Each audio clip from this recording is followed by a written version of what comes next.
الذين فتنوا المؤمنين والمؤمنات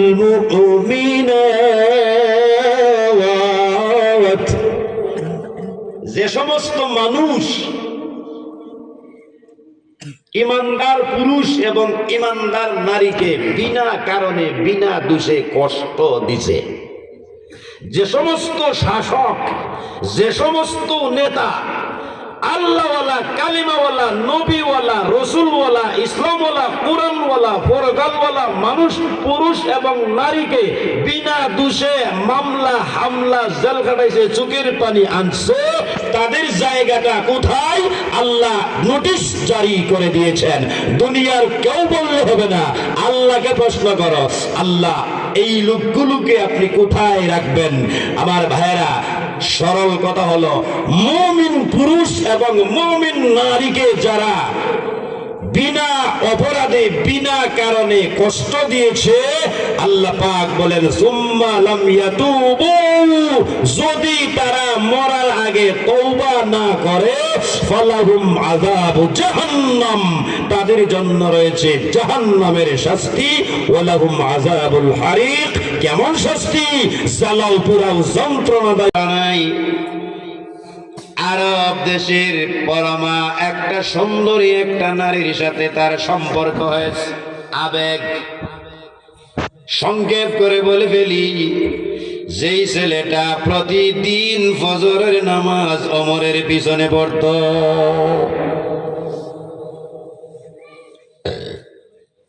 ইমামের একটা তাসির করে মুসল্লির উপরে, কথা কানা যারা ইমাম সব আছে রাগ করে না, বুঝেন ইমাম ইমাম রাগ করে না, ইমামের একটা তাসির পরে মুসল্লির উপরে, মুসল্লিরও তাসির পরে ইমামের উপরে। মুসল্লি যদি সুকটান মারে, ইমামে একটু ফান হইলে খাইব, কারণ মুসল্লির বাম্বুটানা দেখে ইমামের সাহস বাড়ছে, ফান একটু খাইব। এইদিকে যাইতেছি না, কত কথাই কথার প্রসঙ্গে আসে, মুক্তজয় হাল অবস্থার আলোকে মানুষের সামনে কথা বলতে হয়। আপনারা যেই ধরনের আলোচনা গিলতে পারবেন, বুঝবেন, ওইভাবে আমি বলার চেষ্টা করবো। এই জন্য একটু আউটসাইড এদিক সেদিক নেই, এক্সাম্পল দিলে মানুষ ইসলাম বুঝে তাড়াতাড়ি। যুবক ছেলেটা ওমরের পিছনে প্রতিদিন ফজরের নামাজ পড়ে। হযরতে ওমর চলে গিয়েছিলেন রাষ্ট্রীয় কাজে দেশের আউটসাইডে। এক সপ্তাহ পরে আইসা দেখে এই ছেলেটা আর নামাজে যায় না। ছেলেটার বাবা যখন মসজিদে গেছে, হযরতে ওমর বলেন, আপনার ছেলে কই? হুজুর। হুজুর কয়ে চোখ দিয়ে পানি পড়তেছে। হুজুর, আমার ছেলে আজ থেকে এক সপ্তাহ আগে দুনিয়া থেকে বিদায় হয়ে গেছে। হুজুর, আমার ছেলেকে নিজের হাতে কাফন করাইয়া গোসল করাইয়া পানি মাটির নিচে দিলাম। আমিরুল মুমিনিন বলে, রে ভাই, কোথায় তোমার ছেলেকে মাটি দিয়েছো, কবর দিয়েছো? আমি একটু জিয়ারত করব। কি করব? কি করব? তাইলে বোঝা গেল সাহাবীরা কবর জিয়ারত করেছে। আপনাদের এলাকায় কবর জিয়ারত আসেনি? আসেনি? কবর জিয়ারত করা এক জিনিস, আর কবরে টাকা পয়সা মান্নাত করা আরেক জিনিস। কবর হলো, মাজার হলো জিয়ারতের জায়গা, মাজার কোনদিন সেজদার জায়গা, আর টাকা মান্নাতের জায়গা হতে পারে না। মাঝখান দিয়ে মনে হইল বলে দিলাম। লোকটা বলতেছে, আমার ছেলের কবর এটা, জিয়ারত করে চলে আসছে। কেমনে মরছে একটা কথা আছে না? কেমনে মরলো, কেমনে মরছে, আল্লাহ দিছে, কেমনে মরছে এটা একটা কথা না? বাপ বলতেছে, 2 মিনিট কথাটা বলবো। কোন বলবো? হুজুর, ওই যে বাড়িটা আছে না, এবারে একটা মেয়ের সাথে আমার ছেলে এটা সম্পর্ক করছিল, বুঝতে তার বাকি নাই। এই মোবাইল যারা আছে হে যদি এটা বুঝছে না, হে ব্যাক করে ঘরে ব্যাক করে। আমার ভাইরা, হুজুর আমি তো জানি না। যাই হোক, সংক্ষেপ করে বলি, ছেলেটা একদিন মেয়েটার সাথে দেখা করতে গেছে অন্ধকার রাত্রে, মরুভূমি দিয়ে কিছু জায়গা হাইটে তারপরে মেয়েটার বাড়ি যেতে হয়। দেখা করতে যখন গেছে, যাওয়ার পরে দুইজনের মধ্যে একটা কথাবার্তা ফাঁকা হয়েছে, যেটা ওইবার হয়েছে। তো এখন তাদের কথা মতো তাদের যেই কথা হয়েছে সেই কাজ শুরু করবে। মেয়েটা ছেলেটারে বলতেছে, এ ভাই, তোমার কথা মানছি, যা চায় মনে চাই তাই তো করবা? বলে হ্যাঁ ঠিক আছে। একটা কাজ করবা? বলে কি কাজ? 1 টাকার 10টা করুন কস না। এ সময় যদি কেউ বলে বেলের একটু কাটতে লাগবে, একটু কি সারা কেটে হবে, তোর সব মনের সব আশা পূর্ণ হবে, তুমি আমার একটা আশা তুই পূর্ণ কর। কি আশা? একটা মোমবাতি জ্বালা। সময় কি মোমবাতি আছে? জেড হয়ে আছেন, বাতি আছেন না, জ্বালা জ্বালাইছে, জ্বালা এখন তোর একটা আঙ্গুল এটার ভিতরে দেয় নে আর আন, কতবার নিতারস আর কতবার আনতারস দেখি। এখন আগুন জ্বালায় কই একটা ব্যবহার হইল, 8-10 বার আনছে, পরে গরম হয়েছে না, অনেক দেয় না, দেশ না কেন গরম লাগে, আর দিলে ফুলে দেবো কত দে আমার ভাই দিলে দিতেই। সে চিন্তা করছে এখন যদি না দেয় তো হয়তো না, আর দিলে তো শেষ কারবার করতে হবে, দিমু না যামু। হ্যাঁ ভাই দিলে আঙুল দিতেই বল, আর যদি না দেই অত কষ্ট করে মোবাইলে টাকা পয়সা খরচ করা, ফেক্সি টেক্সি দিয়া বিকাশ টিকাশ দিয়ে কাছে আনছি। কথার কথা আর কি।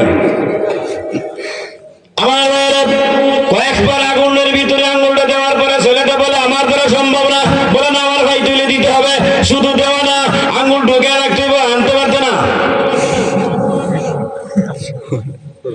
ওই যুবক ওই মেয়েটাকে কাছে পাওয়ার জন্য আবেগের বশীভূত হইয়া আগুনের ভিতরে আঙ্গুল ঢুকিয়ে দিয়েছে। এটা বিবেক না আবেগ? বিবেক না আবেগ? আমি কিন্তু বলছিলাম আবেগ যখন সামনে দুজকে লইয়া যায়, বিবেকে টান দিয়া বাঁচাইয়া দেয়। আবেগের মধ্যে পইরা আহারে কি মজা! আঙ্গুল যখন আগুনের ভিতরে দিয়েছে, একটু পরে চোখ দিয়া টপ টপ করে পানি পড়তেছে, আঙ্গুলটা সরে আনলো। কেন সরে আনিলা? বলে রে বোন, আমার পক্ষে সম্ভব না এই আগুনের ভিতরে আঙ্গুল দিয়ে রাখা। এই মেয়েটা ডাক দিয়ে বলে, যুবক, আমার ঘরের ভিতরের আগুনের মধ্যে যদি আঙ্গুলটা দিয়ে না রাখতে পারো, আল্লাহর তৈরি হাজার হাজার বছর দাও দাও করা আগুনের ভিতরে সারাটা বডি কেমনে দিয়ে রাখবা আমার বুঝে আসে না। যেই মাত্র কথা বলেছে মেয়েটা কিন্তু বিবেক দিয়া কথা বলেছে, আবেগে বলে নাই। ছেলেটা কিন্তু আবেগের কারণে এইগুলো করতেছে, বিবেক তখন ঘুমো। মেয়েটা যখন টুকা দিয়ে তার বিবেককে ঘুম থেকে জাগ্রত করে দিয়েছে, ছেলেটার বিবেক কিন্তু ঘুমে। টুকা দিতে ছেলেটার বিবেক ঘুম থেকে উঠে গেছে। বিবেক ঘুম থেকে উঠে বলে, আসলেই তো, আসলেই তো, একটু সময়ের আনন্দের জন্য সারা জীবন জাহান্নামের আগুনে কেমনে জ্বলব, এই কথা যখন তার বিবেকের মধ্যে ধাক্কা মারলো, একটা লাফ দিয়া পরনের কাপড় চোপড়ের দিকে খেয়াল নাই, বস্ত্রহীন অবস্থায় ছেলেটা ঘর থেকে বের হয়ে একটা দৌড় মারছে রাস্তা দিয়া। দৌড় দিয়া যাওয়ার সময় আল্লাহু আকবার বলে একটা আওয়াজ দিয়েছে। আল্লাহু আকবার! এইভাবে একটা আওয়াজ দিয়ে তার বিবেকটাকে পাগলের মতো ঘর থেকে বের করে দিয়েছে। বিবেক যখন জাগ্রত হয়, আবেগ তখন ফেল হয়ে যায়। বিবেক যখন বলে, আগে আমারে কাপড় দাও, কাপড় দিয়ে যখন তার লজ্জাস্থান ডাকিয়া বাবার সামনে যখন ঘটনাটা বলতে গেছে, এই ঘটনা তো বাবার কাছে বলার কথা না, আমরা হলে দামা চাপা দিতাম। বাবা এমনই গেছিলাম, আস আনতাম গেছিলাম, মুরগি আনতাম গেছিলাম, মোবাইলে টেকা আনতাম গেছিলাম, বং সং টং বং যা আছে সব সাপ্ত মিথ্যা করে বাবারে বুঝাইতাম। ছেলেটা মিথ্যা কথা বলে না, কারণ হলো হযরতে ওমর নামক ইমামের মুসল্লি, ইমামের তাসির তার মধ্যে আছে না নাই? যদি না থাকতো ওমরের মতো ইমামের মুসল্লি না হলে এমন সরাসরি গুনার কাছ থেকে ফিরে আসা সম্ভব ছিল না। কারণ হলো ওমর ছিলেন বিবেকবান বিচারক, বিবেকবান ইমাম, বিবেকবান আমির। ওমরের প্রজা যারা ছিল তারাও ছিল বিবেকবান প্রজা।